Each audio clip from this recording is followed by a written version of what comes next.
Product के बारे में बात करने से पहले मैं उसको क्यों लेना जरूरी है और क्या प्रॉब्लम से हम बच सकते हैं या क्या उसकी ऐसी रिक्वायरमेंट आ गई। क्योंकि अक्सर ये सवाल मेरे सामने भी आता है कि आज से 100 साल पहले तो सप्लीमेंट नाम की कोई चीज होती नहीं थी, तब लोग कैसे जिंदा रहते थे, तब लोग क्यों नहीं बीमार पड़ते थे, आज क्यों इतनी बीमारियां हो रही है, आज क्यों लोग इतना परेशान हो रहे हैं, इतनी इतनी दवाइयां ले रहे हैं, अस्पतालों के चक्कर लग रहे हैं, वक्त से पहले बूढ़े हो रहे हैं। ये सारे सवाल बेशक आप सबको भी बहुत परेशान करते होंगे, मे बी आज के सेशन में इन सब सवालों का जवाब आपको मिले। तो आइए आगे बढ़ते हैं और समझते हैं कि क्या सब कुछ चल रहा है इस वक्त और क्यों हमें अपनी तरफ ज्यादा ध्यान देने की जरूरत है। अगर हम इंडिया की बात करें, क्योंकि हम इंडिया में रहते हैं, तो मैं अपनी ही कंट्री पे फोकस रहूंगी। इंडिया की बात करें तो सबसे ज्यादा एक पूरा मैं एक वो पढ़ रही थी, क्या बोलते हैं, एक सर्वे की स्टडी मैं ले रही थी, तो उस सर्वे में ये चीज फाइंड आउट हुई कि इंडिया में सबसे ज्यादा जो हेल्थ इश्यूज हैं, जो हेल्थ कंसर्न्स हैं, वो सबसे ज्यादा है कोलेस्ट्रॉल, हार्ट अटैक की प्रॉब्लम्स बहुत बढ़ती जा रही हैं। आप सब भी मेरे ख्याल में सोशल मीडिया एक्सप्लोर एक्सप्लोर करते करते देखते होंगे, छोटे छोटे बच्चे, जवान जवान लोग एकदम से खत्म हो रहे हैं। क्या रीजंस हैं, क्यों हो रहा है ऐसा? परेशान भी हो जाते हैं हम अक्सर ऐसे वीडियोस एंड ऑल देख करके कि ये ऐसा क्यों हो रहा है। ब्लड प्रेशर की प्रॉब्लम बहुत आम हो चुकी है, डायबिटीज, अस्थमा बहुत ज्यादा है। डायबिटीज तो मतलब छोटे बच्चों तक को इंसुलिन लग रहे हैं। मैं मतलब कभी कभी परेशान सी भी हो जाती हूँ ये सारे आंकड़े पढ़ के, जब मैं इन सब चीजों को स्टडी करती हूँ। तो ये वाकई में एक बहुत बड़ा कंसर्न है कि इंडिया जैसा कंट्री जहाँ पे हेल्दीएस्ट डाइट्स अवेलेबल है, एक तरह से देखा जाए हम लोग का जो सब्जियां और जो जिस तरह के खाने हमारे घरों में बनते हैं वो कंप्लीट होते हैं, क्योंकि हम वैरायटी ऑफ फूड खाते हैं, वैरायटी ऑफ स्पाइसेस हम लोग के डाइट में जाते हैं। बट फिर भी हम सब ये इन प्रॉब्लम्स में क्यों इतने ज्यादा आ चुके हैं, ये सब क्यों हो रहा है?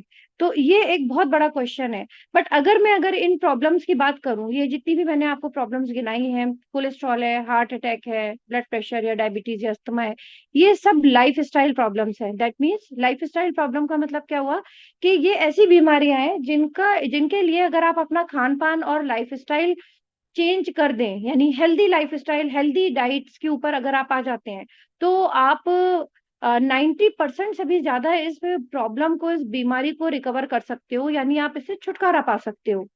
कोलेस्ट्रॉल इसमें से एक सबसे अहम प्रॉब्लम है, क्योंकि कोलेस्ट्रॉल होने के बाद अगला जो नंबर लगता है वो हार्ट के ऊपर लगता है। क्यों? क्योंकि उसके भी रीजंस मैं आगे आपको बहुत डिटेल में लेके जाने वाली हूँ। तो this is the main thing. ये मेन खास बात ये है कि हमारे इंडिया में जो सबसे ज्यादा बीमारियां हैं वो लाइफ स्टाइल बिगड़ने की वजह से, एटमॉस्फेयर खराब होने की वजह से, या मे बी मिलावटी खाना खाने की वजह से हो चुकी है। तो अब हम क्या करें? एनीवेज, पहले हम आगे बढ़ते हैं कि हमें सप्लीमेंट की क्या जरूरत है, क्यों जरूरत है। तो उसका रीजन जो पिछली मैंने एक स्लाइड दी थी आपको, कि ये एक बहुत बड़ा रीजन है, लेकिन हम एक एक पॉइंट को बहुत अच्छे से एक बार और समझेंगे। कि सबसे बड़ा जो एक मेजर इशू होता है कि वो होता है न्यूट्रिशन गैप। यानी जो हमारा जो भोजन है, जो हम सुबह से लेकर रात तक हम जो भी मील्स लेते हैं, उसमें हमारे प्रॉपर तरीके से जितनी हमारी बॉडी की रिक्वायरमेंट है, जो हमारी बॉडी की जरूरत है, उसके अकॉर्डिंगली न्यूट्रिशंस नहीं जा पाते हैं। यानी जितना प्रोटीन आपकी, जिस मात्रा में आपकी बॉडी वेट के अकॉर्डिंगली दिन भर में आपको इनटेक करना चाहिए, आप उतना नहीं ले पा रहे हो, क्योंकि आप अनअवेयर हो। ये भी एक रीजन होता है कि हम अनअवेयर ही, हमें पता ही नहीं है कि हमारे अभी आप, मैं किसी से पूछूं कि आपका अगर 80 किलो का वजन है तो आपको दिन भर में कितना प्रोटीन लगेगा, तो मे बी आपको नहीं उसका आंसर मालूम हो।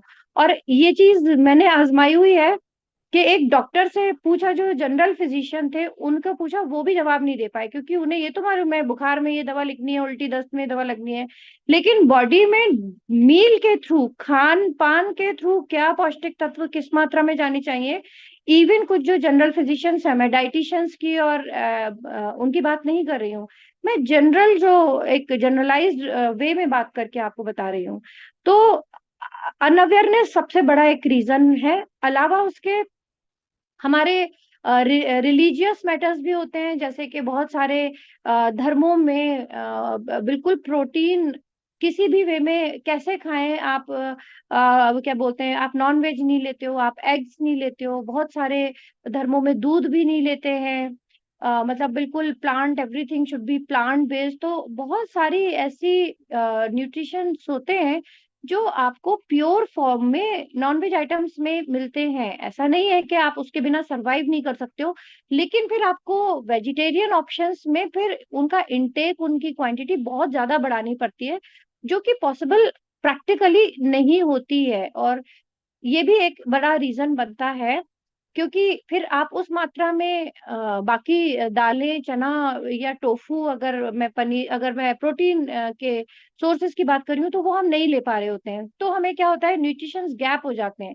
जिसकी वजह से फिर हमें अलग अलग तरह की रिलेवेंट हेल्थ इश्यूज क्रिएट होते हैं। इसमें बहुत ज्यादा इंपॉर्टेंट रोल प्ले करता है सप्लीमेंट हमारी गट हेल्थ, यानी हमारी जो पाचन क्रिया होती है, डाइजेस्टिव सिस्टम होता है, उसकी हेल्थ को इम्प्रूव करने के लिए। तो हमारे जो मील है आज की तारीख में, हम लोग बड़ा क्विक एंड रेडीमेड खाना खाते हैं। पैकेट खोला, बिस्किट खा लिए, पैकेट खोला, इंस्टेंट जो होते हैं ना, 2 मिनट में रेडी वाले, एमटीआर की इडली बना ली, एमटीआर का ढोकला बना लिया। तो हम ये सोचते ही नहीं है कि उसकी शेल्फ लाइफ बढ़ाने के लिए उसमें कितने सारे प्रिजर्वेटिव्स पड़े होते हैं। तो एक तरह से हम उस वक्त अपना टाइम तो बचा रहे हैं, बट सेहत को दांव पे लगा रहे हैं, और ये हो रहा है। ये इश्यूज जो मैंने पिछली स्लाइड में गिनाए हैं वो बढ़ क्यों रहे हैं? क्योंकि हमारा लाइफ स्टाइल, हमारा खाने पीने का स्टाइल चेंज हो चुका है। हम जरा सी देर में जोमेटो मंगवा लेते हैं, 10 से आधा घंटा में, 10 मिनट से आधा घंटा में हमारे घर पे बना बनाया मस्त सा खाना डिलीवर हो जाता है। टेस्टी भी होता है, अच्छा भी लगता है, बट उसके टेस्ट को बढ़ाने के लिए होटल्स वाले किस तरह से उसको प्रिपेयर कर रहे हैं, कितने फूड कलर्स डाल रहे हैं, कितना उसमें टेस्ट डेवलप करने के लिए आर्टिफिशियल टेस्ट डेवलपर्स डाल रहे हैं। मैं इस इंडस्ट्री में भी काम कर चुकी हूँ, इसलिए मुझे आइडिया है कि ग्रेवीज जो है एक एक महीने पहले बना के रख दी जाती हैं, और उन्हीं ग्रेवीज से, एक ही ग्रेवी से 10 तरह की अलग अलग डिशेस तैयार कर देते हैं। जस्ट इमेजिन कि आप कितना रखा हुआ और किस तरीके का खाना खा रहे होते हो। तो ये सब चीजें हैं जो कहते हैं ना, बूंद बूंद करके घड़ा भरता है, और ये सब रीजंस हैं जिसकी वजह से हमें ये सारे हेल्थ इश्यूज कहीं ना कहीं फेस करने पड़ते हैं। हमारी बॉडी खोखली होती चली जा रही है। हमारे हमारे सिस्टम में वो चीज नहीं है जो हमें सप्लीमेंट्स के थ्रू शायद डालने की आज जरूरत इसलिए ज्यादा हो गई है। 100 साल पहले ये लाइफ स्टाइल नहीं था। 100 साल पहले पैकेट फूड, इंस्टेंट फूड नहीं हुआ करते थे, बिल्कुल प्योर डाइट लिया करते थे। आज देसी घी भी आप लेके आते हो, उसमें भी कितनी मिलावट होती है, आप सब आई थिंक इस बात को बहुत अच्छे से जानते होंगे, राइट? एंड एक और बहुत ज्यादा इम्पोर्टेंट और परेशान कर देने वाला कंसर्न है। जब मैंने इस एंगल से इस बात को स्टडी किया, तो मैं खुद काफी दिनों तक परेशान रही, क्योंकि कोई नई जानकारी मिलती है तो दिमाग हिल जाता है कि हमारी जो जमीन है, जो हमारी मट्टी है, वो अपनी फर्टिलिटी यानी उपजाऊ क्षमता जो होती है, वो खोती जा रही है, और हर साल 10% उसका फर्टिलिटी जो है कम होती जा रही है। यानी उसकी उपजाऊता, यानी उसके हमारे हमारे खाने में, हमारी फल सब्जियों में, ग्रेन्स में जो पौष्टिक तत्व आते हैं वो कहाँ से आते हैं? जाहिर सी बात है, मिट्टी से आते हैं। मिट्टी में ही से ही वो हमारी फसलें जो है उगती हैं। तो जो मिट्टी में जो भी खनिज या जिसको मैं हिंदी में अगर बोलूं तो मिनरल्स, खनिज तत्व होते हैं, वाइटामिन होते हैं, ये सारी चीजें हमारी मिट्टी से हमारी फसलों को मिलती हैं, हमारी फल सब्जियों को मिलती हैं। अब अगर वही मिट्टी अपने उन पौष्टिक तत्वों के परसेंट को खोती चली जाएगी, यानी आज से 100 साल पहले जो जमीन जो मिट्टी में जो पौष्टिक तत्व की मात्रा होती थी वो आज नहीं है, क्योंकि हर साल अगर 10-10% कम हो रही है, तो आप खुद सोच सकते हो कि कितनी कम होती जा रही है। उसका रीजन क्या है? फर्टिलाइजर्स डल रहे हैं, हम लोग अलग अलग तरह के केमिकल डाल रहे होते हैं, पेस्टिसाइड्स डल रहे होते हैं। तो उसकी वजह से क्या होता है कि मिट्टी का फर्टिलिटी कम होती चली जाती है। तो आज जो हम सेब खा रहे हैं, और 100 साल पहले हम जो सेब खा रहे होते थे, उसमें और आज में जमीन आसमान का फर्क है। तो जो रीडिंग्स, आप लोग अगर कोई डाइटिशियन है या मील प्लान्स करता है, तो जो सेब आप के इस सेब में इतनी क्वांटिटी में विटामिन सी है, इतनी क्वांटिटी में विटामिन ए है, इतनी में बी है, राइट? तो ये जो हमने जो किताबों में पढ़ा है, वो रियलिटी में सेब में आपको उतना परसेंट आज की तारीख में नहीं मिलेगा, क्योंकि वही बात आ गई कि फर्टिलिटी खो रही है। जमीन, जिस जमीन में वो बनपा है, बड़ा हुआ है, उस जमीन से उसे उस मात्रा में वो पौष्टिक तत्व मिले ही नहीं है। तो दैट मीन्स हम जो फल सब्जियां खा रहे हैं वो उस लेवल के पौष्टिक तत्व को कंटेन नहीं करती हैं। एक तरह से हम पेट भर रहे हैं, बट अपनी शरीर की जो जरूरत है इन न्यूट्रिएंट्स के लिए, क्योंकि हम खाना खाते हैं, हमारा सोच अभी इंडियंस में ये होती है कि भूख लग रही है, पेट भर लो, 2 रोटी खा लो, 2 रोटी खा लो, ऐसा होता है ना। लेकिन एक्चुअली में 2 रोटी नहीं खानी है, पेट तो आप पत्थर से भी भर लोगे। आई एम सॉरी, बट मैं एक बात बोल रही हूँ समझाने के लिए। पेट नहीं, हमें हमारी बॉडी की जरूरत को भरना है, पौष्टिक तत्वों की जरूरत भरनी है। तो जो आप खाना परोसते हो अपने लिए, वो आपकी बॉडी के लिए किस तरह से फायदेमंद होगा, आपको ये सोच समझ के खाना चाहिए। तो ये बहुत अहम पॉइंट है। इसके ऊपर मैं शायद 1 घंटे का अलग से टॉपिक ले सकती हूँ, बट बस मैं इस बात को यहीं क्लोज करूंगी। एंड साथ में एक और कंसर्न है कि जैसे जैसे हमारी एज बढ़ती जाती है, जैसे जैसे हम ओल्ड एज होते जाते हैं, वैसे वैसे क्या होता है कि हमारी बॉडी की पौष्टिक तत्वों को सोखने की क्षमता, यानी न्यूट्रिशंस को एब्जॉर्ब करने की जो कैपेसिटी होती है वो कम होती चली जाती है। यानी एक बच्चे में, एक जवान में जो कैपेसिटी होगी, जो भी वो खा रहा है, वो पूरी तरह से बॉडी उसको यूज करिए, यूटिलाइज करिए, वो 80 साल का उम्र में वो नहीं कर पा रहा होगा, क्योंकि उसका सिस्टम, उसका डाइजेशन, उसके बाकी लिवर वगैरह, ये सब चीजें उम्र के साथ साथ, और साथ में उनके लाइफस्टाइल कैसा रहा है, कुछ अल्कोहल या स्मोकिंग जैसी प्रॉब्लम उसमें आदतों में तो नहीं है, तो ये सब चीजें मायने रखती हैं। तो ऑटोमेटिकली आपकी बॉडी उस अकॉर्डिंगली रिस्पॉन्स देती है। तो that is also one another reason कि हमें क्यों सप्लीमेंट की जरूरत होती है। ये सारी प्रॉब्लम्स अगर हैं, और ये सब हैं, हम इससे मना नहीं कर सकते, हम इन प्रॉब्लम्स के बीच में हैं, तो डेफिनेटली हमें इसी एक बहुत बड़े रीजन है कि हमें अपनी डाइट में एडिशनली सप्लीमेंट ऐड करने पड़ेंगे। यानी ऊपर से हमें सप्लीमेंट, कोई मेडिसिन नहीं होती है, मैं इस बात को क्लियर कर दूं, क्योंकि अक्सर लोग कहते हैं मैम मेडिसिन बता दो मुझे। तो भाई मेडिसिन नहीं होती है। सप्लीमेंट का मतलब सिंपली ये होता है कि जो न्यूट्रिशन आपकी डाइट में नहीं जा पा रहा है और जिसकी कमी रह जा रही है आपकी डाइट में, उसको पूरा करने वाला एक एक्स्ट्रा आपने एक डोज ले लिया इन द नेम ऑफ, आप सिरप के नाम पे ले सकते हो, और सप्लीमेंट अलग अलग रूप में आते हैं, सिरप हो गया, कैप्सूल्स हो गए, टैबलेट्स हो गई, पाउडर फॉर्म में भी आते हैं। तो ये सप्लीमेंट होते हैं।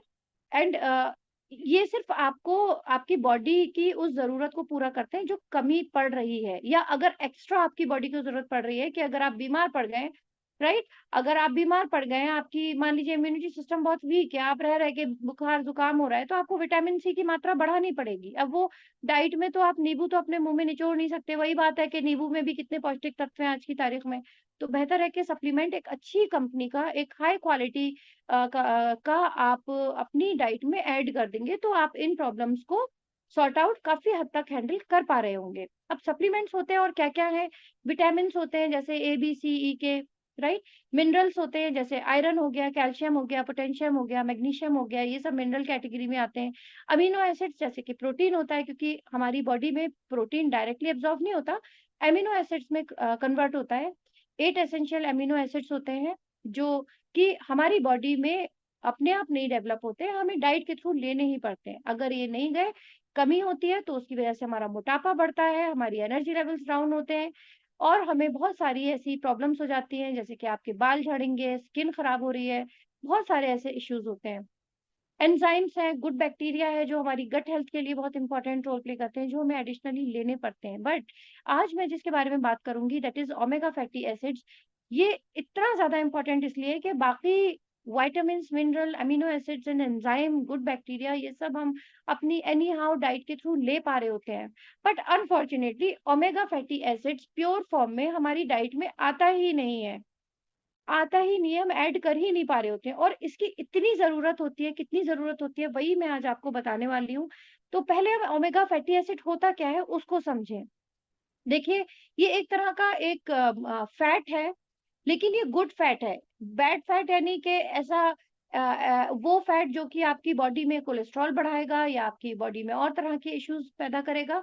लेकिन ये गुड फैट है जिसका होना हमारी बॉडी में बहुत ज़रूरी है। क्यों? क्योंकि ये बहुत सारे फंक्शंस को परफॉर्म करता है एंड ये हमारे लिए एक vital essential I would say के सप्लीमेंट है। अगर हम ये ऐड ऑन करके नहीं लेंगे तो क्या-क्या समस्याएँ आ जाएँगी और अगर आज में इस सेशन को आप लास्ट तक अटेंड करेंगे तो आप समझ जाएँगे कि ये प्रॉब्लम्स अगर आपको या आपके परिवार में किसी को है, तो क्यों है? आज मैं उसी के ऊपर बात करने वाली हूँ। तो ओमेगा जो है वो 3 फॉर्म में आता है, ईपीए, डीएचए एंड एएलए। तो इसमें एक ये जो ईपीए और एएलए है वो आपको प्लांट बेस्ड सोर्सेज़ में भी मिल जाता है। जैसे कि आपको एएलए फ्लैक्स सीड्स वगैरह में मिल जाएगा, आलमंड्स में, बादाम में या ड्राई फ्रूट्स होते हैं उनमें मिल जाएगा। राइट? ईपीए आपको कुछ ऐसे ही उसमें मिल जाता है क्या बोलते हैं प्लांट्स वगैरह में मिल जाता है। मगर जो डीएचए होता है ना वो सिर्फ़ और सिर्फ़ आपको मैकरल एंड सैल्मन फिशेज़ में ही मिलता है। यानी ये फिश सोर्स ही होता है और DHA is the most important जो सबसे ज़्यादा अहम रोल प्ले करता है हमारी हेल्थ, हमारी बॉडी में जो मैं आगे आपको बताऊँगी। बट ये जो पॉली सैचुरेटेड फैट्स हैं ये हमारी बॉडी बना नहीं सकती है। यानी हम जैसे कि प्रोटीन होता है, प्रोटीन काफ़ी तरह के होते हैं but 8 type of amino acid हमारी बॉडी नहीं बना सकती है, इसीलिए उसको एसेंशियल एमिनो एसिड बोला जाता है, जो हमें डाइट में लेना ज़रूरी होता है। तो सेम वे हमारी बॉडी जो है ये वाला फैट नहीं बना पाती है और इसके लिए बॉडी में बहुत ज़्यादा क्राइसिस हो जाती है अगर बॉडी में कमी हो जाए। जब हम पैदा होते हैं तो हमारे पास ऊपर वाले ने सब चीज़ें हमें बहुत अच्छे से दी होती हैं। बच्चे की स्किन इतनी अच्छी क्यों होती है? छोटे से बच्चे के आप गालों पे हाथ लगाएँ, कितनी सॉफ्ट, कितनी सपल, कितनी ग्लोई मतलब अलग ही लेवल पे उस बच्चे की स्किन होती है। वो बच्चा इतना जंप करता है, कूदता है, गिर रहा है, पड़ रहा है, हड्डियाँ नहीं टूटती हैं उसकी। एक तो ये होता है कि उसकी हड्डियों में जोड़ ज़्यादा होते हैं क्योंकि छोटे बच्चों में हड्डियाँ ज़्यादा होती हैं। तीसरा ये कि उनकी फ्लेक्सिबल इतनी बॉडी होती है, कैसा भी उन्हें तोड़ लो, मरोड़ लो, बच्चों को गोल-गोल कर लो, कैसा भी कर लो, कोई फ़र्क नहीं पड़ता।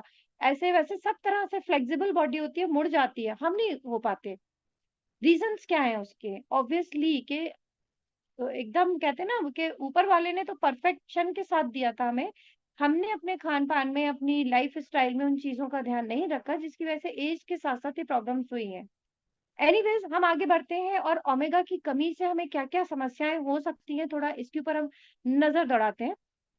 देखिए, ओमेगा से सबसे ज़्यादा जो प्रॉब्लम जो इश्यू जो आता है, वो होता है आपकी एनर्जी लेवल्स का डाउन होना। आपकी एनर्जी लेवल डाउन होगी, आपको इन्फ्लेमेशंस होंगे, जगह-जगह आपके बॉडी में दर्द या सूजन जैसी समस्या हो रही होगी, जो बॉडी में जो जोड़ होते हैं, जॉइंट्स होते हैं, आपको वहाँ दर्द होगा।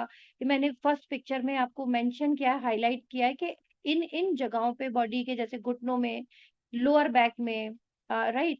आपके जॉइंट्स में, बाकी जॉइंट्स में आपके अगर दर्द बना हुआ है और आप बहुत लो फील करते रहते हो, तो this is one another sign of omega deficiency. अगर आपके बाल बहुत झड़ रहे हैं, फ्रिज़ी है यानी डलनेस है बालों में, रूखे-सूखे बाल बहुत हैं, बीच-बीच में से टूट रहे हैं, डैंड्रफ हो रही है और आपका जो सर की जो स्कैल्प है, जो खोपड़ी में जो हमारे स्किन होती है बालों के नीचे, अगर वहाँ पे ड्राइनेस के पैचेस बन रहे हैं, फ्लेकी सा अगर फ़ील कर रहे हो आप अपने स्किन में, आपकी जो फेस की स्किन है, वहाँ पे ऐसा ऐसा लग रहा है कि जैसे रूखा-रूखापन सा ज़्यादा आ रहा है, पैचेस से बन रहा है, तो समझ लीजिए this is the reason of omega deficiency. और इसके अलावा जो सबसे ज़्यादा खतरनाक चीज़ होती है, अगर चेस्ट में हेवीनेस लग रही है लेफ्ट साइड में और हल्का-हल्का पेन आ रहा है बीच-बीच में, तो ये बहुत बड़ा अलार्म है। आपको कोलेस्ट्रॉल बढ़ा हुआ है आपका एंड आपके हार्ट के ऊपर जो ना कोलेस्ट्रॉल ज़्यादा होने की वज़ह से लोड पड़ रहा है। हार्ट के काम में खलल हो रहा है जिसकी वज़ह से हार्ट को ओवरबर्डन हो रहा है और इसकी वज़ह से आपको पेन हो रहा है। तो you have to take care of it.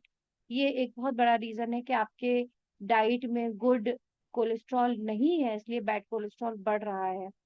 अलावा इसके आपके लाइफ़स्टाइल की वज़ह से भी ये सारी चीज़ें डेफ़िनिटली आती हैं। आपकी मेमोरी जो है वो लॉस होती है, आप छोटी-छोटी बातें भूलने लग रहे हो। आप मान लीजिए आप अपने रूम में गए, आप भूल गए कि मैं क्यों आया था रूम में, क्या रीज़न से आया था? एकदम से होता है ना कभी कि एकदम अरे! मैं मुझे याद नहीं आ रहा मैं क्यों आया था? फिर वापस थोड़ी देर बाद याद आएगा, अरे! मैं कार की चाबी लेने आया था। ऐसा होता है ना अक्सर?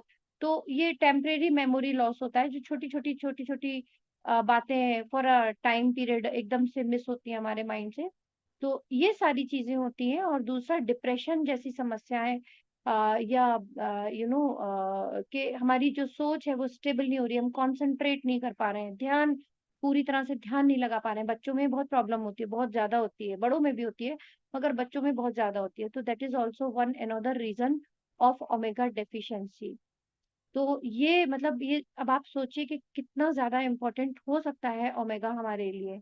हमारा ब्रेन के लिए, लंग्स के लिए, हार्ट के लिए, हमारे जॉइंट्स के लिए, आईज़ के लिए, स्किन के लिए, इम्यूनिटी सिस्टम के लिए, हमारे बालों के लिए, हर एक चीज़ के लिए ओमेगा बहुत ज़रूरी है। तो सोचिए ये सभी चीज़ें हम सभी के लिए बहुत ज़रूरी हैं। तो इन सब की अगर हम हेल्थ को बेस्ट करना चाहते हैं, इसको बेस्ट फॉर्म में लाना चाहते हैं, तो ओमेगा आपकी डाइट में डेली बेसिस में ऐड होना बहुत ज़रूरी है। मैं थोड़ा-सा हार्ट के बारे में और डिटेलिंग में जाना चाहूँगी क्योंकि ये बहुत ज़्यादा इम्पोर्टेंट पॉइंट है।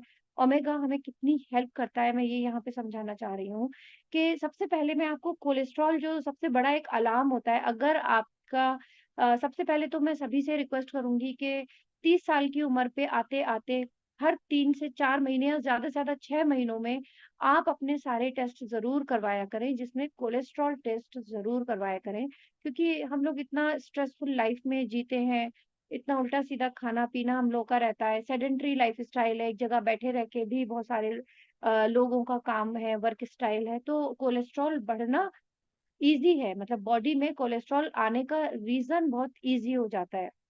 तो कोलेस्ट्रॉल हमारी बॉडी में 2 तरह का होता है, एक गुड कोलेस्ट्रॉल होता है और एक बैड कोलेस्ट्रॉल होता है। गुड कोलेस्ट्रॉल एचडीएल होता है, बैड कोलेस्ट्रॉल एलडीएल होता है। अब जो इसमें आप ये यहाँ पे आर्टरी का मैंने एक आपको स्क्रीनशॉट शेयर किया है, लेफ्ट साइड पे देखिएगा। जो सबसे पहली वाली आर्टरी है, ये नॉर्मल और हेल्दी आर्टरी है, जिसमें अगर आप देख पा रहे हैं, तो जो ब्लू कलर की लाइन्स हैं, ये आपका गुड कोलेस्ट्रॉल है, यानी एचडीएल है।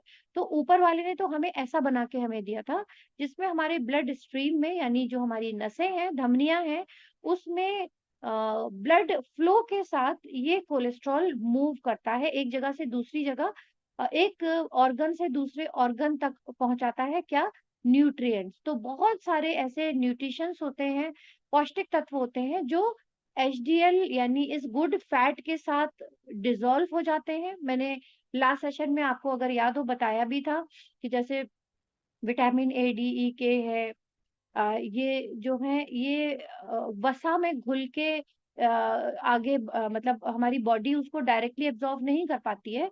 उनके लिए एक फैट एक तरह की लगती है, उस फैट में डिसॉल्व होते हैं। तो मैंने अगर आपको याद हो मैंने बोला था कि अच्छी गुड फैट लेना ज़रूरी होती है। इसमें गाय का देसी घी बेस्ट होता है, ऑलिव ऑयल बेस्ट होता है, coconut oil peanut oil is best but refined oil जो है वो सबसे ज़्यादा खतरनाक होता है।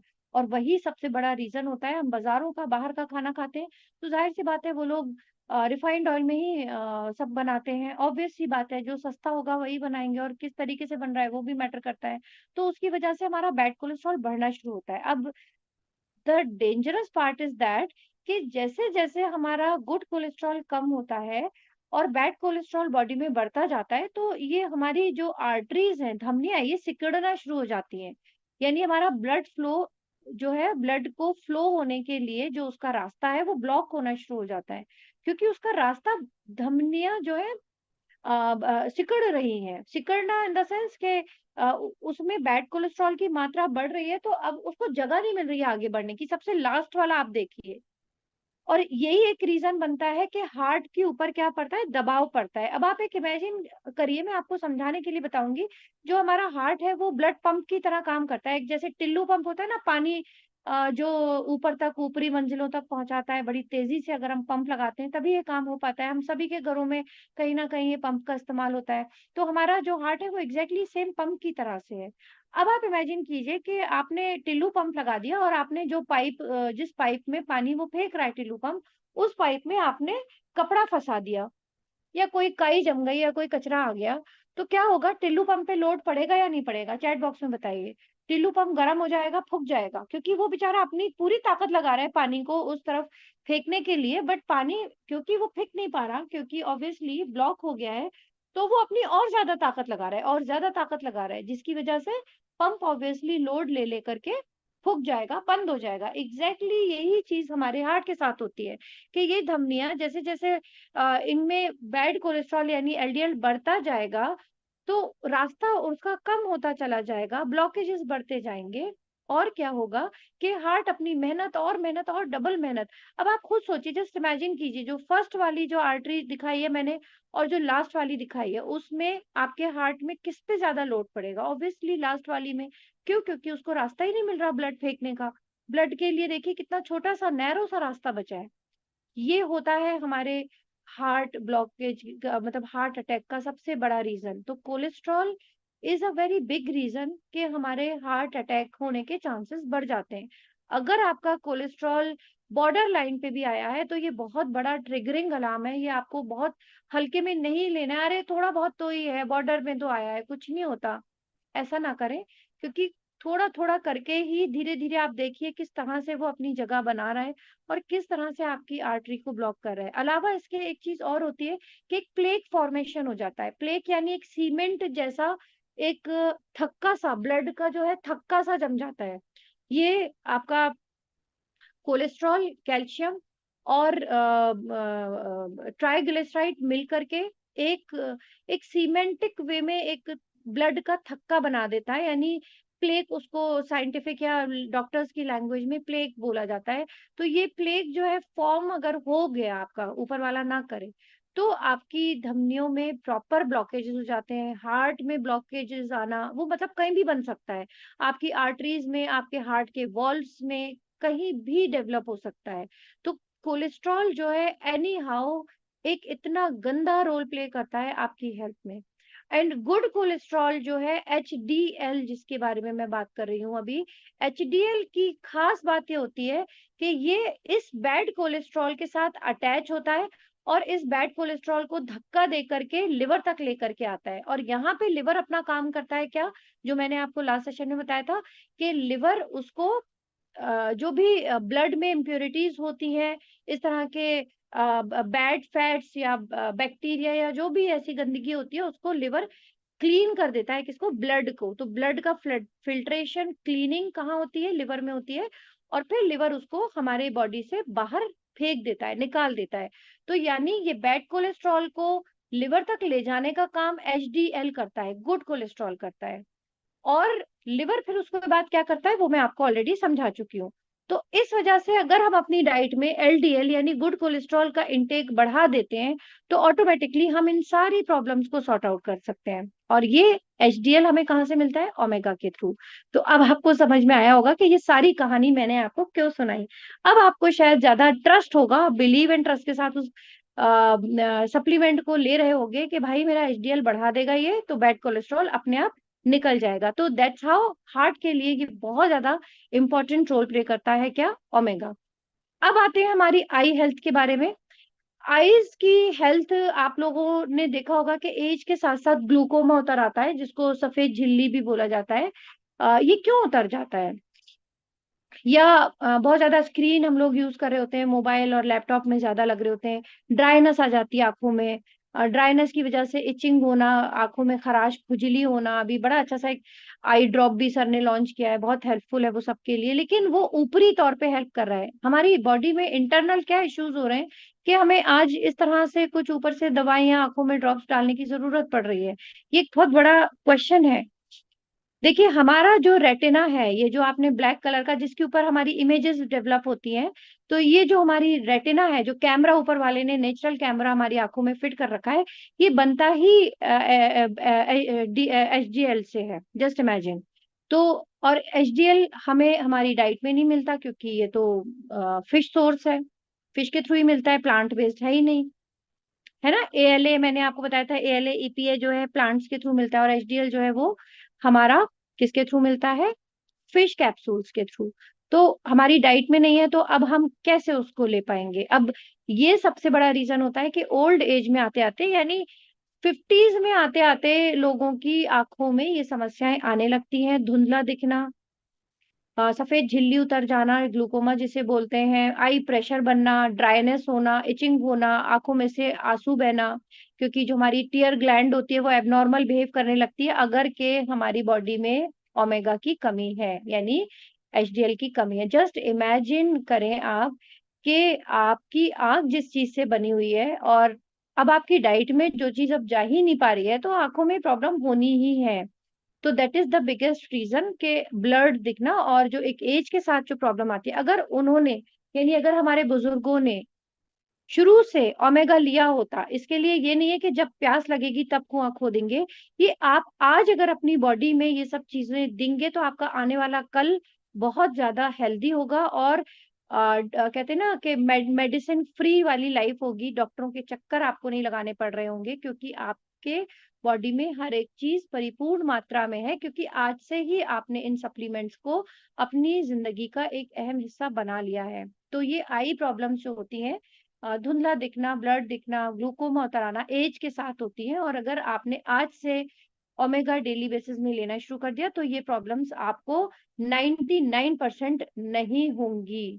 बाहर की कंट्रीज में ये इश्यूज इतने कॉमन नहीं है जितने हमारी कंट्री में कॉमन है, क्योंकि वहां पे डाइट में दवाइयां से ज्यादा सप्लीमेंट्स के ऊपर बिलीव किया जाता है, और शुरू से लोग सप्लीमेंट और हेल्दीएस्ट डाइट ले रहे होते हैं। ये बहुत बड़ा डिफरेंस है इंडियन लाइफस्टाइल में। और आप स्पेन चले जाओ, आप स्वीडन चले जाओ, वहां पे औसतन एज भी बहुत है लोगों की, यहाँ पे 50 से 60 साल रह गई है, वहां पे 80 से 100 साल की उम्र अभी तक है लोगों की। जस्ट इमेजिन कीजिए, रीजन उसका यही है। तो आपकी स्किन के लिए मैंने आपको अभी बताया था कि अगर आपकी फ्लेकी स्किन हो रही है, ड्राइनेस के पैचेस बन रहे हैं, इस तरह के इश्यूज हैं, ओपन पोर्स वगैरह बन रहे हैं, आपके बाल बहुत ज्यादा फ्रिजी है, तो that means omega is very helpful. अब वो क्यों है, क्योंकि जो स्किन के अंडर हमारी जो ऑयल ग्लैंड्स होती हैं, उस उसके सीक्रेशंस को कंट्रोल एंड मैनेज करने में ओमेगा एक बहुत बड़ा रोल प्ले करता है। अलावा इसके जो नमी और जो मॉइस्चर होता है, जो नेचुरल मॉइस्चर होता है हमारी स्किन में, उसको बनाए रखने में ओमेगा बहुत इंपॉर्टेंट रोल प्ले करता है। एंड वन मोर थिंग, कि नेचुरल यूवी प्रोटेक्शन हमें दे देता है ओमेगा, यानी कि जो हम सनस्क्रीन लगाते हैं, ऊपर से धूप वगैरह में जाते हैं, कि रंग काला ना पड़े, स्किन डैमेज नहीं हो, क्योंकि ओजोन लेयर भी डैमेज हो चुकी है, तो जो सन की जो डायरेक्ट यूवी रेज हमारी स्किन पे पड़ती है वो हमारी स्किन को डैमेज कर देती हैं, हमारी एजिंग इंक्रीज कर देती हैं। तो हम ऊपर से सनस्क्रीन तो लगा लेते हैं, लेकिन अगर हम ओमेगा डेली बेसिस में खा रहे हैं तो हमें नेचुरल और इनबिल्ट हमारी बॉडी में एक यूवी प्रोटेक्शन बन जाता है। यानी आपको सनस्क्रीन नहीं भी लगा पा रहे हो आप, तब भी आपकी बॉडी इतनी ज्यादा, आई वुड से, के प्रिपेयर्ड होगी, प्रोटेक्टेड होगी, बिकॉज आप अपनी डाइट में ओमेगा ले रहे हो। तो this is one another important role. तो जिन जिन लोगों को स्किन इश्यूज हैं, बाल झड़ रहे हैं, बालों की कंडीशन अच्छी नहीं है, ड्राइनेस बहुत है, स्प्लिट एंड्स हैं, तो ये आपका एक अलार्म है कि आपको ओमेगा अपनी डाइट में ऐड करना बहुत ज्यादा जरूरी है। देन ओमेगा जो है एक बहुत ही इंपॉर्टेंट रोल प्ले करता है हमारी इम्यूनिटी सिस्टम में। जो डब्ल्यूबीसीज होती हैं, वाइट ब्लड सेल्स, जिनको कि हम अगर बहुत ही नॉर्मल तरीके से समझने की कोशिश करें तो ये वो सिपाही होते हैं जो बाहर से आने वाले बैक्टीरिया और वायरस अटैक से लड़ते हैं और उन्हें मार गिराते हैं। अगर हमारा ये सिस्टम स्ट्रांग है तो हम बीमार नहीं पड़ते हैं। अगर हमारा सिस्टम वीक है तो बाहर से आने वाले जो भी बैक्टीरिया और वायरस अटैक हैं वो हमारे इस सिस्टम पे हावी हो जाते हैं, हमारे सिस्टम को वो मार गिराते हैं और हम बीमार पड़ जाते हैं। तो अगर हमारा सिस्टम, हमारे सिपाही, हमारे डब्ल्यूबीसी स्ट्रांग होंगे, उनकी मात्रा ज्यादा होगी, तो ऑटोमेटिकली हम बीमार कम पड़ेंगे। अगर किसी को भी इन्फेक्शन हो गया है किसी भी तरह का, तो आप अपना अगर ब्लड टेस्ट कराएंगे तो आपके ब्लड में डब्ल्यूबीसीज की मात्रा बहुत ज्यादा आएगी। और ये एक बहुत बड़ा जो टेस्ट में कैसे कोई डॉक्टर्स कैसे बता देते हैं टेस्ट में कि आपको तो भाई इन्फेक्शन है, किसी तरह का बहुत जबरदस्त इन्फेक्शन है। जितना ज्यादा डब्ल्यूबीसीज की क्वांटिटी आएगी, नंबर्स आएँगे, उतना ज़्यादा आपका सीवियर इन्फेक्शन है बॉडी में। तो मतलब इसका क्या हुआ कि हमारी बॉडी नेचुरली बढ़ा देती है इसका प्रोडक्शन डब्ल्यूबीसीज़ का। क्यों? क्योंकि बाहर से जो अटैक हुआ है बीमारियों का या वायरसेस का या जो भी इन्फेक्शंस हमें लगे हैं, उनसे लड़ रही है हमारी बॉडी।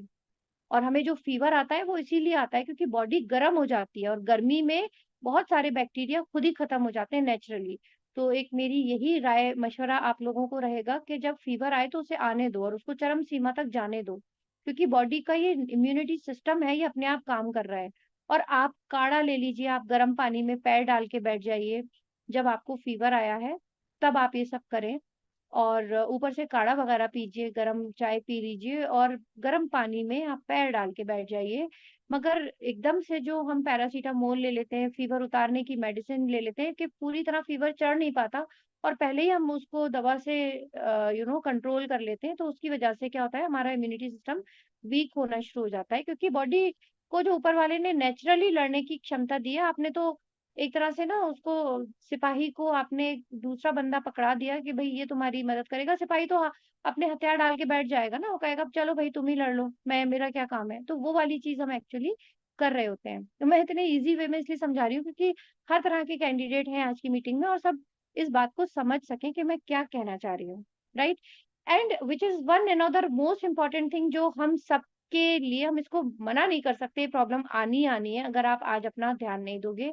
घुटनों के जोड़ों के दर्द, जोड़ों में हार्डनेस होना, हमारे जो जॉइंट्स हैं उनमें स्टिफनेस होना कि अब हम सही से लेडीज़ में तो मेरे ख़्याल में मैं देख रही हूँ आज की तारीख में कि 40s में आते-आते झुक नहीं पा रही हैं, नीचे बैठ नहीं पा रही हैं ज़मीन पे जैसे पहले उकड़ू बैठ के कितना घंटों लेडीज़ काम किया करती थी। आज मजाल है जो हम आधा घंटा छोड़ो 10 मिनट बैठ जाएँ ऐसे उकड़ू ज़मीन में। राइट? और क्या बोलते हैं ऐज के साथ-साथ अकड़ने लगती है बॉडी जैसे लकड़ी का लट्ठा हो अकड़ने लगेगा, फ्लेक्सिबिलिटी कम होती चली जाती है। क्यों ऐसा होता है? उसका रीज़न ये है कि जब ऊपर वाले ने हमें पैदा किया था, तो हमें हमारी बॉडी के जितने भी जॉइंट्स थे उसमें एक लुब्रिकेंट यानी चिकनाई लगाई थी और चिकनाई की वजह से फ्लेक्सिबिलिटी थी।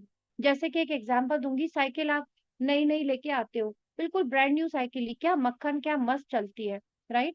लेकिन जैसे-जैसे हम अगर उसकी ऑयलिंग नहीं कर रहे हैं, समय-समय पे उसमें ऑयल नहीं डाल रहे हैं, उसकी सर्विसिंग नहीं करा रहे हैं, ध्यान नहीं दे रहे हैं, बाहर बारिश में भी खड़ी हुई है, तो क्या होता है ज़ंग लगना शुरू हो जाता है। उसमें वो स्मूथनेस उसके चलने में नहीं रहती, बार-बार चेन अटक रही है, पैडल हम मार रहे हैं तो बड़ी ताकत सी अब लगानी पड़ रही है, पहले की बात ही अलग थी, अब तो पुरानी हो गई है, नहीं। इसलिए क्योंकि हमने उसका ध्यान नहीं दिया, इसलिए क्योंकि हमने उसकी ऑयलिंग नहीं की समय-समय पे। तो ऊपर वाले ने हमें भी इस तरह से ऑयलिंग करके हमें ग्रीस लगा कर के हमें पैदा किया था and that was the reason कि बच्चों का इतनी फ्लेक्सिबल बॉडी होती है। अब समस्या ये है कि हम जैसे-जैसे एज हमारी होती जाती है, हम वो ऊपर से क्या बोलते हैं ऑयलिंग हम कर ही नहीं रहे हैं, हम सर्विसिंग अपनी बॉडी की कर ही नहीं रहे हैं, क्योंकि हम ओमेगा अपनी डाइट में ले ही नहीं रहे हैं। अब जब ये नेचुरल ग्रीस हमारी बॉडी में नहीं जाएगी, ये नेचुरल लुब्रिकेंट हमारी बॉडी में नहीं जाएगा, तो ऑब्वियस सी बात है वो हमारा जो नेचुरल जो ऊपर वाले ने दिया था वो घटना शुरू हो जाता है एज के साथ और ऑटोमैटिकली हमारे जॉइंट्स में फिर ये समस्याएँ आती हैं, इन्फ्लेमेशंस होना, सूजन होना, दर्द होना, आर्थराइटिस जैसी प्रॉब्लम होना, झुकने में, नीचे बैठने में समस्या होना, राइट? तो ये प्रॉब्लम्स इसलिए आती हैं ऐज के साथ। ऑनेस्टली अगर देखा जाए आपकी ऐज नहीं वो आपका डाइट होता है क्योंकि धीरे-धीरे बूँद-बूँद करके घड़ा भरता है। इसी तरह से बूँद-बूँद करके घड़ा खाली भी हो जाता है। तो हमारा घड़ा भर नहीं रहा, हमारा घड़ा खाली हो रहा है यहाँ पे। रीज़न क्या हम ऊपर से डाल नहीं रहे, निकल तो रहा है मगर इनपुट नहीं जा रहा and that is the biggest reason कि ऐज के साथ ये प्रॉब्लम आईज़ प्रॉब्लम आती हैं, स्किन इश्यूज़ आ जाते हैं, झुर्रियाँ वक़्त से पहले पड़ रही होती हैं और हमारे जॉइंट्स जो हैं इस तरह से प्रॉब्लम क्रिएट कर रहे होते हैं। दिमाग के लिए तो भई ओमेगा बहुत इम्पोर्टेंट है क्योंकि डीएचए से हमारी ब्रेन की जो सेल्स होती हैं वो बनी होती हैं, जिस तरह से मैंने आपको रेटिना का बताया था। तो जिस चीज़ से हमारा ब्रेन बन रहा है, अगर वही चीज़ हमारी डाइट में नहीं जाएगी तो हमें मेमोरी लॉस जैसी प्रॉब्लम्स होती हैं, हमारा कंसंट्रेशन इश्यूज़ होते हैं, हमें डिप्रेशन, एंग्ज़ायटी जैसी प्रॉब्लम्स आती हैं। इसके ऊपर एक मैंने स्टडी पढ़ी थी। अब इसको ज़रा ध्यान से आप सुनिएगा सभी लोग। 2 ग्रुप्स साइंटिस्ट ने बनाए। एक ग्रुप में 10 फीमेल्स थी जो कि प्रेग्नेंट थी और एक ग्रुप में अगेन 10 फीमेल थी जो कि प्रेग्नेंट थी, यानी प्रेग्नेंट लेडीज के 2 ग्रुप्स बनाए गए, जिसमें से एक ग्रुप को नॉर्मल डाइट के थ्रू, यानी जो भी हम फल सब्जियां वगैरह खाते हैं उसके थ्रू जो भी ओमेगा अगर जा सकता है, प्लांट बेस्ड ओमेगा जो भी नेचुरल डाइट में जा सकता है, बस वो दिया। लेकिन जो अनदर 10 लेडीज का ग्रुप था उनको ओमेगा सप्लीमेंट के कैप्सूल अलग से दिए गए। सॉरी मेरा आगे बढ़ गया। ओमेगा कैप्सूल के सप्लीमेंट दिए गए। अब ये जो चीज की गई ये ड्यूरिंग होल प्रेगनेंसी की गई। जब बच्चा पैदा हो गया, बच्चा माँ का दूध पी रहा है, तब भी दिया गया। मतलब अलग अलग ग्रुप्स में उनको उसी डाइट पे रखा गया और दूसरे ग्रुप की लेडीज को ओमेगा दिया गया बच्चा पैदा होने के बाद भी। तो अब डिफरेंस अब आप देखिए कि जब वो बच्चे थोड़े बड़े हुए तो उनकी एक एक एक्टिविटी को साइंटिस्ट ने पूरे 10 साल चला था ये रिसर्च, जिसको मैं स्टडी करके आपको बहुत क्विकली बता रही हूँ। तो जब वो बच्चे बड़े होने शुरू हुए तो जिन बच्चों की माँ ने ओमेगा सप्लीमेंट लिया था ड्यूरिंग प्रेगनेंसी और आफ्टर डिलीवरिंग द चाइल्ड, क्योंकि बच्चा अभी माँ का दूध ही पूरा पी रहा है तो माँ के ही ऊपर पूरी तरह से डिपेंड है, तो उन बच्चों की जो सोचने समझने की कैपेसिटी थी, मेमोरी थी और डिसीजन लेने की जो पावर थी, क्योंकि बहुत सारे गेम्स खिलाए बच्चों को, एक्टिविटीज करवाई गई, उनके इमोशंस को भी चेक किया गया, वो बच्चे हर तरह से मेंटली स्टेबल थे और मैच्योर थे और कंसंट्रेशन उनका बहुत जबरदस्त था। वो बच्चे क्विक डिसीजन ले पा रहे थे और बहुत एक्टिवली पार्टिसिपेट कर पा रहे थे उन सारी मेंटल जो भी एक्टिविटीज थी, माइंड ब्रेन एक्टिविटीज जिन्हें कहा जाएगा। बट जो बच्चों की माँ ने सिर्फ डाइट के थ्रू ही ओमेगा लिया, यानी वही दूध, बादाम, फ्लैक्स सीड्स जो कि नेचुरली हमारे प्लांट बेस्ड जो ओमेगा हमें मिलता है, जो हमारी नॉर्मल डाइट में जो भी थोड़ा बहुत मिल जाता है, बस वही गया था। उनके बच्चों की माएँ मतलब उन माँओं के जो बच्चे थे वो नॉर्मल थे, बस ज़्यादा एक्स्ट्राऑर्डिनरी कुछ ऐसा परफॉर्म नहीं कर पा रहे थे। लेकिन जिन बच्चों की माँओं ने ओमेगा लिया था during through out the pregnancy, उन बच्चों की उन वो बच्चे एक्स्ट्राऑर्डिनरी परफॉर्म कर रहे थे उन माइंड एक्टिविटीज में। तो that was the biggest, I would say कि ये एक बहुत बड़ा एक एग्जाम्पल है और आप सब लोगों को कन्विंस कर देने वाली एक मैंने रियल एक रिसर्च का आपको बताया है कि ये एक पूरा एक सर्वे हुआ था, टेस्ट हुआ था, 10 साल चला था, जो 10 साल तक की उम्र तक उन बच्चों के ऊपर ये सारी चीजें टेस्ट एंड ट्राई की गई थी। तो अब आप इमेजिन करिए कि ओमेगा कितना इम्पोर्टेंट रोल प्ले करता है। हम एज के साथ साथ भूलने लगते हैं, हम एज के साथ साथ इमोशनली एंजाइटी या डिप्रेशन जैसे प्रॉब्लम्स में आ रहे होते हैं, हम हैंडल नहीं कर पाते बहुत सारी चीजें, हम छोटी छोटी बातें भूलने लगते हैं। उसका रीजन ये नहीं कि आपकी एज है, age is always just a number, ये याद रखिएगा। आपकी उम्र के लोग आपसे ज्यादा हेल्दी भी आपको मिलेंगे, या मैं ये नहीं कह रही हूँ आप हेल्दी नहीं हो, मैं एक एग्जांपल देके बता रही हूँ। अगर इंडिया में 60 इयर्स का बंदा अगर एक सही तरीके से प्रॉपर उसकी ब्रेन हेल्थ काम नहीं कर रही है, तो उसका रीजन ये है कि 60 साल की उम्र इतनी उम्र नहीं होती कि आप भूल जाओ। इस उम्र में मैंने लोगों को हर एक चीज याद कर रखते हुए भी देखा है, हर बात याद रहती है, आंखों में कोई प्रॉब्लम नहीं है, दे आर लाइक के 16 18 ईयर्स ओल्ड है हो, बस वही एनर्जी लेवल, वही सब कुछ। क्यों? क्योंकि उनकी डाइट में उन्होंने एनी हाउ ये सब सप्लीमेंट्स मेंटेन किए हुए हैं, चाहे वो सप्लीमेंट के तौर पे लिए हो, चाहे नेचुरल डाइट से लिए हो, वो आपके ऊपर है, राइट? तो brain health is very important. अगर आप चाहते हैं कि आपकी ब्रेन हेल्थ अच्छी रहे, आपको ओमेगा डेफिनेटली अपनी डाइट में ऐड कर देना चाहिए। अब आते हैं हम लंग्स के ऊपर। लंग्स की में ओमेगा काफी हद तक हेल्पफुल है लंग्स की हेल्थ में, क्योंकि जब अस्थमा होता है, अस्थमा के जो इश्यूज होते हैं उनके चांसेस कम हो जाते हैं। जिन बच्चों के ऊपर ये रिसर्च की गई थी उन्हीं बच्चों में ये भी देखा गया कि उनके अंदर अस्थमा के चांसेस बिल्कुल भी नहीं है, क्योंकि माओ ने प्रेगनेंसी के टाइम पे जो भी माएँ ओमेगा कंज्यूम करती हैं उनके बच्चों का माइंड, स्किन, बाल और उनको अस्थमा होने के चांसेस ना के बराबर रहते हैं और बाकी सभी हेल्थ उनके फिक्स्ड रहते हैं, अच्छे होते हैं। Quality of skin, quality of hair बहुत अच्छी होती है उन बच्चों की जिनकी माँ ने ये सप्लीमेंट ड्यूरिंग द प्रेगनेंसी लिया है।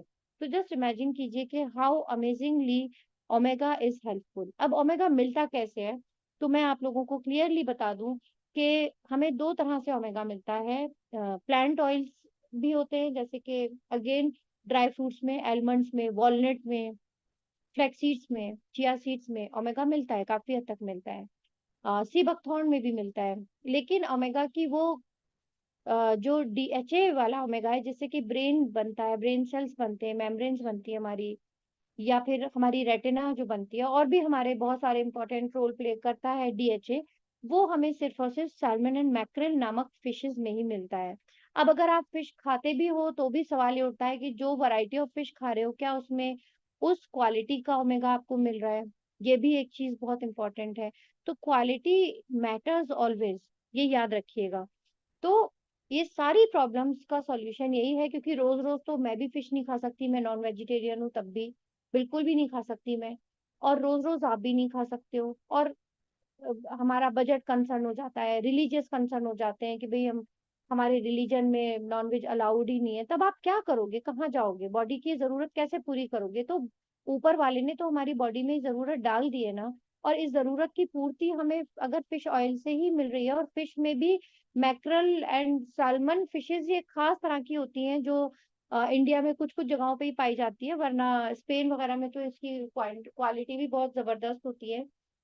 तो वो कहाँ से हम लेके आए? तो कोई नहीं, आपको हमारा न्यूट्री वैदिका एनवी शॉपी का इतना प्यारा सेगमेंट है, जहाँ पे आपको ये बहुत ही best of the best quality का ओमेगा प्रोवाइड किया जा रहा है, जिसमें 3, 6, 9 तीनों ओमेगा आपको प्रोवाइड किए जा रहे हैं, राइट?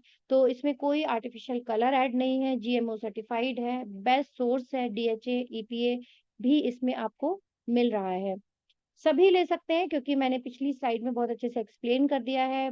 बड़े बूढ़े लें, प्रेग्नेंट लेडीज लें, बच्चे को दूध पिलाने वाली माताएं लें, छोटे बच्चों को भी जरूर दीजिए। लोग कहते हैं बच्चों को दे सकते हैं कि नहीं, तो बच्चों को भी डेफिनेटली आप दे सकते हो, क्योंकि बच्चों का ब्रेन डेवलप हो रहा है, बच्चे पढ़ाई करते हैं। जो ओवर एक्टिव बच्चे होते हैं ना, हाइपर एक्टिव बच्चे, उसका रीजन भी ये होता है कि उनके अंदर ओमेगा की कमी है। तो जो हाइपर एक्टिव बच्चों को ओमेगा देना बहुत जरूरी होता है, ताकि स्टेबिलिटी आए। तो सब एज ग्रुप के लिए, सभी के लिए ओमेगा जरूरी है। प्रेगनेंसी में मैंने भी लिया है ओमेगा, और ये बहुत ज्यादा हेल्पफुल होता है। अगर आप चाहते हो आपका बच्चा हेल्दी लाइफ जिए और इन समस्याओं से बच के रहे, तो आप प्रेगनेंसी में 3rd मंथ के बाद आप ओमेगा ले सकते हो। फिर भी आप अपने एक बार डॉक्टर से कंसल्ट करें, क्योंकि हर प्रेगनेंसी यूनिक होती है, हर प्रेगनेंसी में अलग अलग इश्यूज होते हैं। इसलिए मैं बोल रही हूँ 2 कैप्सूल्स इन अ डे आपको लेना है। ब्रेकफास्ट के बाद लें, बेस्ट है, क्योंकि सुबह के टाइम सप्लीमेंट्स ले लेने का समय सबसे बेस्ट होता है। आप पूरे दिन के लिए एक एनर्जी डोज एक तरह से अपने लिए ले लेते हो, तो आप ब्रेकफास्ट कर लें, खाली पेट ना लें, ब्रेकफास्ट कर लें, उसके 5-10 मिनट बाद आप 2 कैप्सूल ओमेगा का ले लें। इतना जबरदस्त हेल्थ आपको मिल रही है, तो अपनी हेल्थ पे इन्वेस्ट करना सबसे इम्पोर्टेंट है। दवाइयों में आगे जाके आपको पैसा खर्च करना पड़े, अगर उससे आप बचना चाहते हैं, तो अपनी आज इस ओमेगा को फौरन ही सभी लोग ऑर्डर कीजिएगा। अपने लिए, अपने ऊपर ये इन्वेस्टमेंट ज़रूर कीजिएगा, क्योंकि हार्ट, ब्रेन और हमारी स्किन, हमारा इम्यूनिटी सिस्टम, ये सब बहुत, बहुत, बहुत इम्पोर्टेंट हम सभी के लिए। हम चाहते हैं कि हमारे आने वाली जो हेल्थ है, हमारे आने वाली जो लाइफ है, वो स्वस्थ हो, निरोगी काया हो, और हम अपनी लाइफ को बेहतरीन तरीके से जी सकें। हम बच्चों के साथ, अगर हम, हमारे नाती-पोते भी हो रहे हैं, तो उनके साथ हम उछल-कूद कर सकें, दौड़ लगा सकें, उनके साथ कैसे भी बैठ जाएँ, ज़मीन में भी बैठ जाएँ, लोट भी लगा लें। अगर आप ऐसी लाइफ़ चाहते हो, आप चाहते हो कि अपने आने वाले और जनरेशंस के साथ आप ज़्यादा से ज़्यादा अपनी लाइफ़ एन्जॉय कर सको, तो आपको ओमेगा आज से ही स्टार्ट कर देना चाहिए। क्योंकि आज अगर आप अपनी बॉडी में इन्वेस्ट करोगे, तो आपका आने वाला कल बहुत ज़्यादा अमेज़िंग होने वाला है, हेल्दी होने वाला है, फिट होने वाला है। You will be very happy. Emotions को भी ये बैलेंस करके रखता है। तो this is all from my side today.